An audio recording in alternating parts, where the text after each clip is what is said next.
Disclaimer, this episode touches on physics, and I think we can all agree that physics is hard. If not, everyone would be a physicist.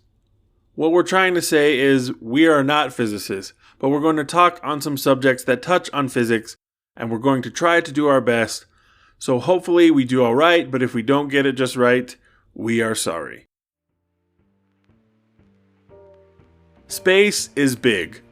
It's hard to imagine how big it is. And the space between stars is big. The nearest star to Earth is so far away that it takes over 4 years just for the light from that star to reach us here on Earth. So if aliens want to come visit us, they will need to plan ahead. And if we're trying to visit our neighbors, well, we're not even ready for that yet. We'd have to figure out how to travel faster than light, which, as you will see, is not so easy to do. You're listening to Aliens Should Wear Pants, the all-ages podcast about aliens, unidentified anomalous phenomena, and outer space, where we take an open-minded but critical look at all things extraterrestrial. I'm Jesse Barbin, and I'll be your host. Space is big. We weren't kidding. Alpha Centauri is the nearest star to Earth. Actually, it's made up of 3 stars, and the closest one is Proxima Centauri, which is 4.24 light years away. There's a lot to unpack there, such as what is a light year?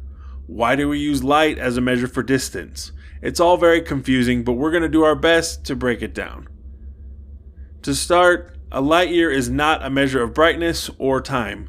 Rather, a light year measures distances. A light year is the distance light travels in the span of 1 Earth year. So 1 light year is about 6 trillion miles. So if you're keeping track, that is 6,000,000,000,000,000 miles. That's why we use light years, because distances are so big that we'd end up with lots and lots of zeros. Huge, cumbersome numbers. Instead, we use light years to measure huge distances in space because they offer a more understandable unit of reference, better than kilometers or miles. It's also easier to use since it has fewer zeros. Which is easier to write, 4 light years or 23 trillion miles?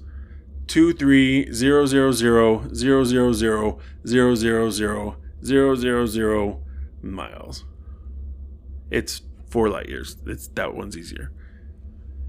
So now we know what light years measure, but why is light the yardstick we measure galactic distances with? Well, for one thing, light is fast. In fact, it is the fastest thing in the universe.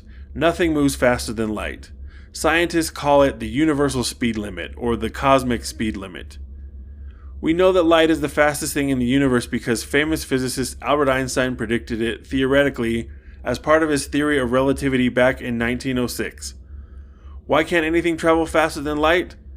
Einstein showed that as an object travels faster, it becomes more massive. And as the object accelerates and it gains mass, it becomes heavier. And it takes more and more energy to increase its speed. And by this logic, it would take an infinite amount of energy to make an object reach the speed of light. I admit I don't quite understand it, but Einstein proved it with math, and who am I to question Einstein or math? Scientists have conducted multiple experiments to test the speed of light and confirm it as the universal speed limit. To do this, they have accelerated particles to extremely high speeds in particle accelerators, such as the Large Hadron Collider. The scientists could get the particles to accelerate to almost the speed of light, but they could never get it to go faster than light. I guess Einstein knew what he was talking about. All of this to say, space is big. Did we mention that already? The portion of the universe that can be seen by humans is around 93 billion light years across. That is so big that even something as fast as light, the fastest thing that we know of, takes a while to move around inside of it. Take Proxima Centauri, the nearest star that we mentioned earlier. Whenever we see light from that star, it is over 4 years old, and there are lots of stars that are much farther away than that. When we look at the night sky, the light from some of the stars we see has traveled for millions and even billions of years just to reach our eyes. So, traveling amongst the stars would take a crazy amount of time. Let's take Proxima Centauri again.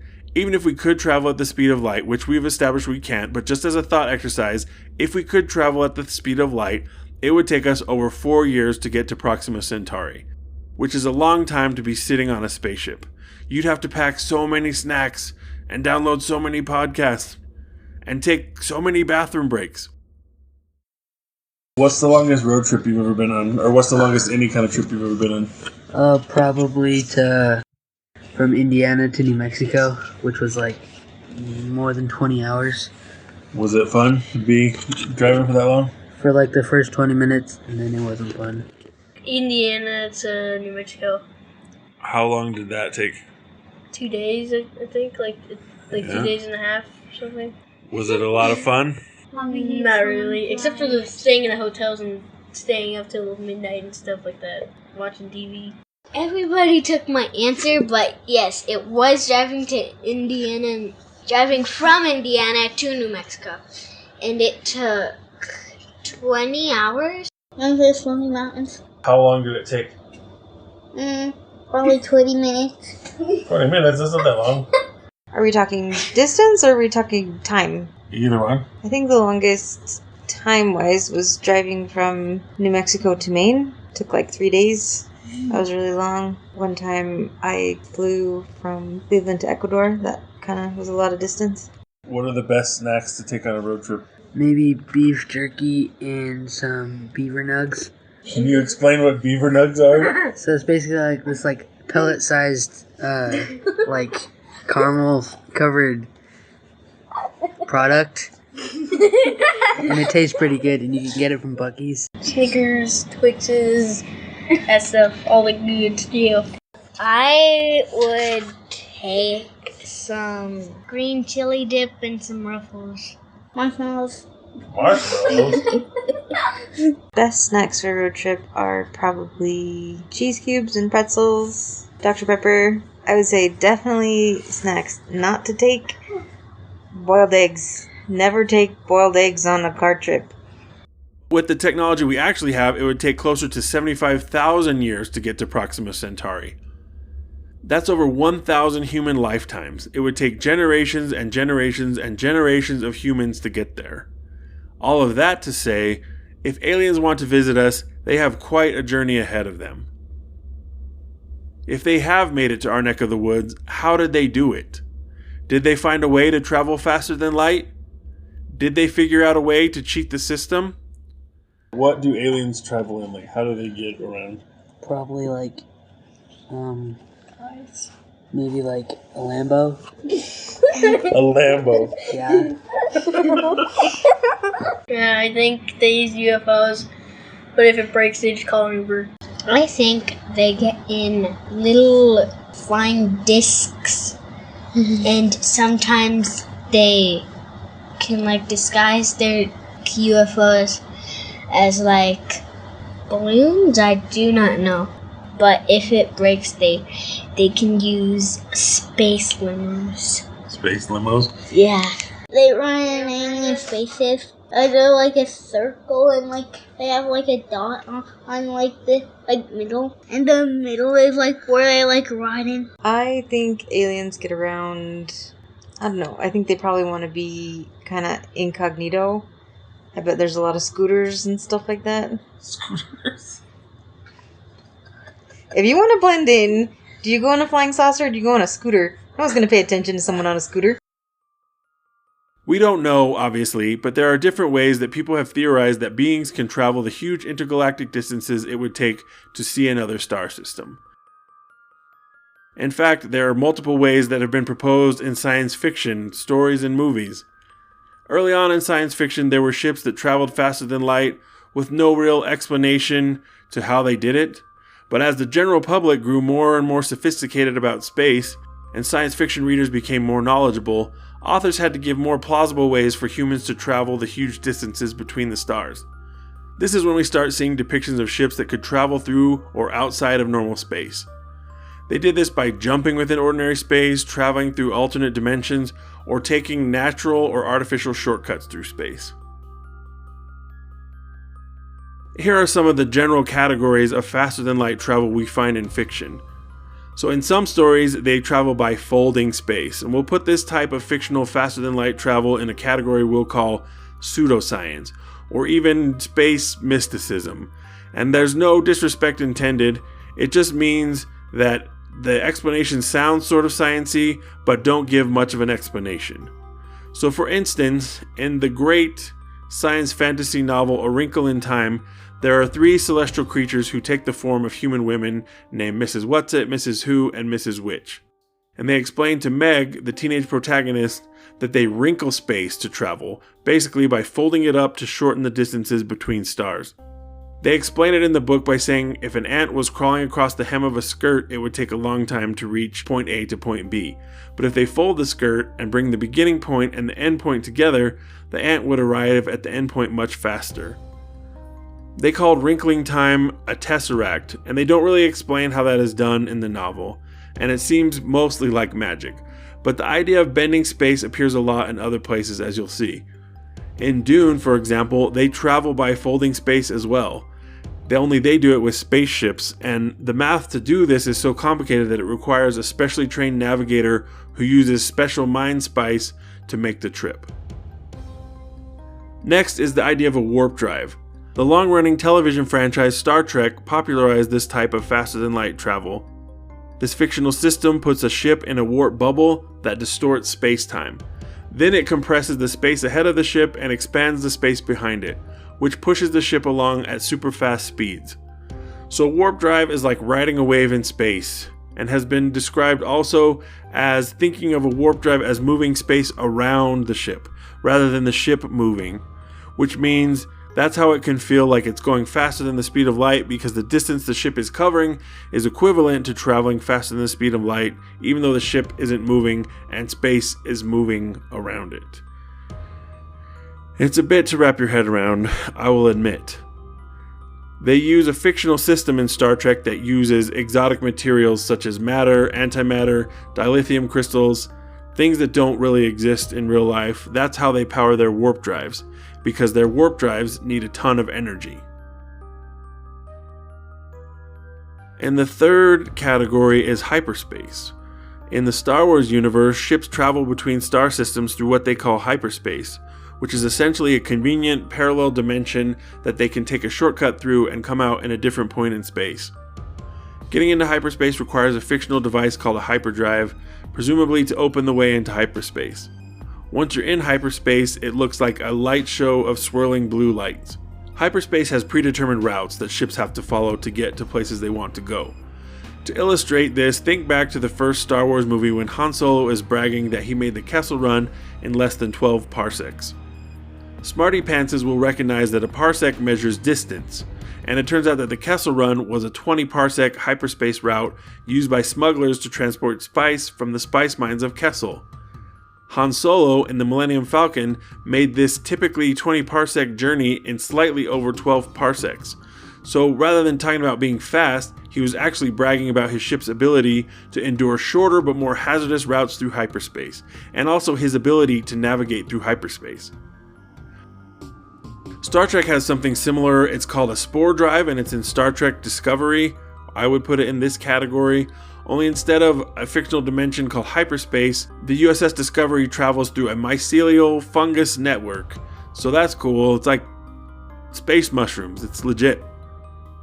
Our next category is wormholes. And wormholes are another fictional faster-than-light travel system. They're essentially a tunnel between 2 points in space-time. So if you pop into a wormhole at point A, you will theoretically pop out at point B, potentially millions of light years away. Sometimes in fiction, these can be made by aliens or humans or occur naturally. Wormholes are actually a theoretical concept in physics, so they could be real, but they are just that for now, theoretical, because scientists have not found one yet. And if we do find one, we still don't know if you would be able to travel through a wormhole and survive the experience. There are other wormhole-like devices in fiction that, for our purposes today, we will group with wormholes, such as stargates and jump gates, which are more A to B connectors, usually made by people or an advanced alien race.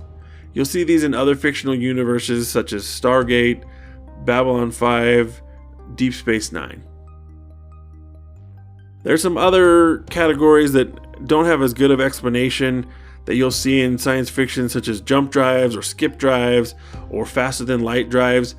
They seem to kind of sweep through some of these other categories above, but they don't seem to strictly fit into those. So I'll just put them in a kind of catch-all category here at the end called Other, Insufficient Explanation. Are any of these man-made fictional modes of faster-than-light travel even remotely possible? Weirdly, Star Trek comes the closest. A warp drive is similar to what's called an Alcubierre drive, which is a theoretical warp drive idea by which a spaceship could contract the space in front of it and expand the space behind it to achieve apparent faster-than-light travel. So that sounds familiar? That's exactly what the Enterprise does. It was proposed for real in 1994 by a Mexican theoretical physicist named Dr. Miguel Alcubierre. He published it in a paper in a science journal called Classical and Quantum Gravity, which sounds like just riveting reading. This hypothetical drive is based on Albert Einstein's equations. We've already established that objects cannot exceed the speed of light within normal space-time.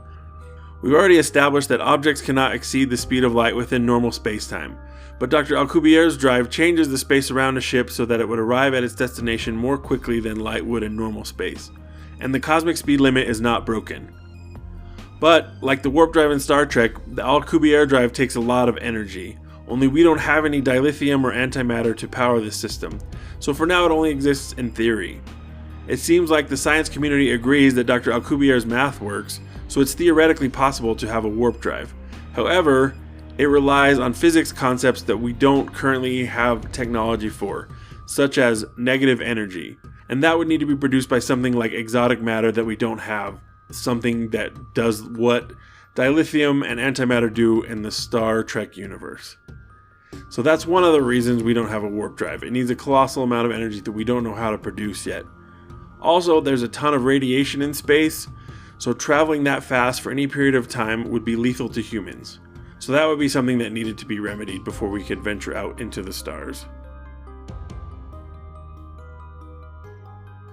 There's also the problem of time dilation.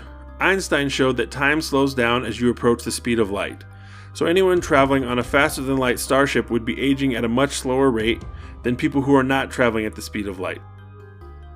So if you were traveling at the speed of light, the people you left behind on Earth would be getting older as you stay close to the same age.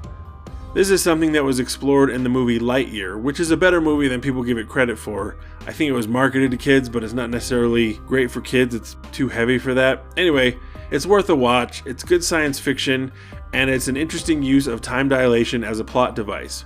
They also use time dilation in the classic movie Flight of the Navigator and the novel The Forever War.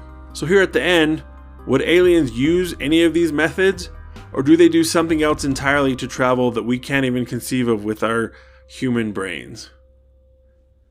As we reach the end of the podcast, we realize if we want to take a road trip to visit our galactic neighbors, even the close ones, it's going to take a while. The technology just isn't there yet. That's okay, it gives us time to stockpile snacks for the trip. Also, we learned that a lot of this came from math, working things out mathematically to help us understand the wider universe. That's wild. We need to put some respect on math's name.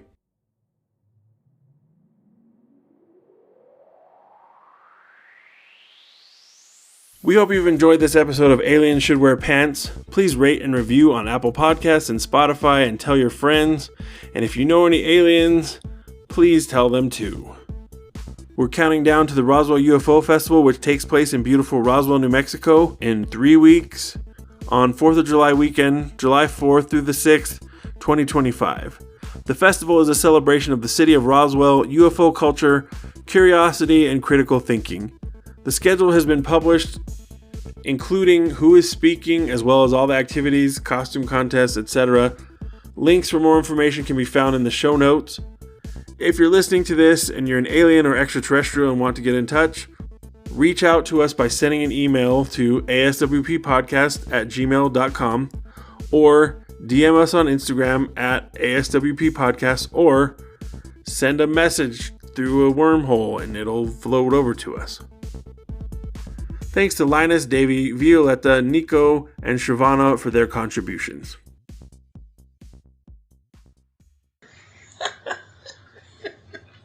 You guys are so weird.